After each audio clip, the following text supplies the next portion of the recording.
Oke, baiklah. Bagaimana kalau sekarang kita mendiskusikan bagaimana cara pintar korupsi? Sebuah peluang emas yang tidak akan terjadi lagi dalam masa yang akan datang, yaitu kalau Anda yang menjadi pejabat saat ini atau yang punya kesempatan dalam sisa periode ini mendapatkan jabatan, sebaiknya Anda korupsi dengan semaksimum mungkin dalam periode sisa saat ini, yaitu dalam 3 tahun ke depan ini. Sungguh, Anda harus memanfaatkan dengan baik momen ini untuk korupsi. Mumpung korupsi saat ini dibiarkan, manipulasi jabatan untuk kepentingan diri sendiri dan kelompok sendiri dibiarkan, tidak dihukum. Melanggar sumpah jabatan, kita tidak ditindak. Bahkan terang-terangan makan hak rakyat, tidak dipecat dari jabatan, apalagi dihukum. Jadi manfaatkanlah jabatan Anda semaksimum mungkin. Informasi berikut ini kita bermaksud mengajarkan kepada semua pejabat yang saat ini menjabat, mumpung New Mind belum berkuasa yang akan menghukum mati semua koruptor, Anda sebaiknya korupsi. Jadi manfaatkan waktu tersisa ini untuk menyedot harta negara, dan Anda akan dilindungi dengan para buzzer serta kepopuleran pejabat tertinggi yang dengan cantik punya pasukan media yang hanya memberitakan bagusnya saja dari karya-karya pakai hutang yang hutangnya tidak diungkap, hanya bentuknya yang diekspos, hanya yang sukses seperti jalan tol, bandara, sirkuit atau apapun, semua yang sukses saja yang diekspos. Kita akan mengajarkan bagaimana korupsi itu dilakukan. Oke? Pertama, mainkan anggaran daerah,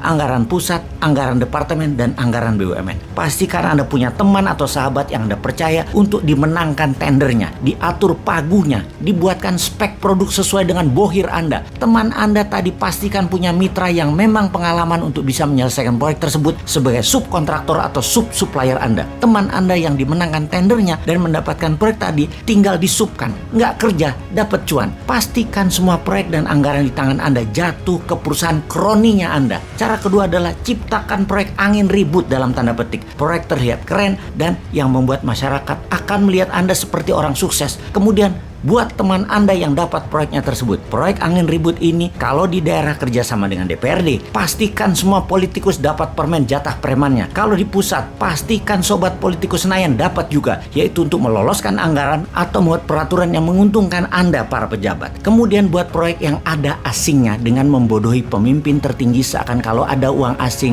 negara kita itu dianggap makmur, dengan cara membuat lembaga rating internasional kita bayar agar negara kita mendapat hutangan, agar dapat kepercayaan asing, agar proyek asing masuk, dipermudah dengan peraturan, misalnya Omnibus Law, buat aja semacam itu. Lalu karena proyeknya cross border atau antar negara, maka komisi Anda sebagai pejabat diletakkan di luar negeri, karena di luar negeri tidak ada PPATK-nya yang bisa cek. Akuisisi apapun libatkan pendana asing, tujuannya agar bisa bagi cuan di luar negeri. Import itu sumber korupsi karena dananya ada di luar. Jadi kita harus perbanyak import. Setelah memainkan anggaran, maka kita akan membuat peraturan yang menguntungkan kita dengan membuat kebijakan yang menguntungkan bisnis kita. Saat ini Anda sebagai pejabat boleh berbisnis, walau sebagai menteri atau pejabat-pejabat lainnya yang dalam sumpah jabatan Anda tidak boleh memperkaya diri sendiri dan memperkaya orang lain. Tapi tenang, selama Anda mendukung pemimpin populer, Anda aman. Kemudian manfaatkan anggaran pemerintah daerah atau departemen atau apapun untuk membuat Anda terkenal, seperti main di sosial media, di media mainstream. Semua acara-acara Anda harus ada dan harus dimediakan. Pokoknya Anda fokus terus memanfaatkan dana gubernuran, dana bupati, dana menteri untuk membuat Anda terlihat bekerja, terlihat bijak, terlihat berhasil. Penting ini dilakukan karena modal untuk terus menjabat adalah Anda terkenal. Apalagi Anda mau mencalonkan diri untuk menjabat lagi. Walaupun sebenarnya itu korupsi, tapi tenang, Anda banyak yang suka pakai fasilitas jabatan, nggak apa-apa. Mobil dinas, uang dinas, pesawat kepresidenan, apapun, semua pakai aja yang namanya kedinasan. Jadi pelajaran korupsi kita simpulkan kali ini,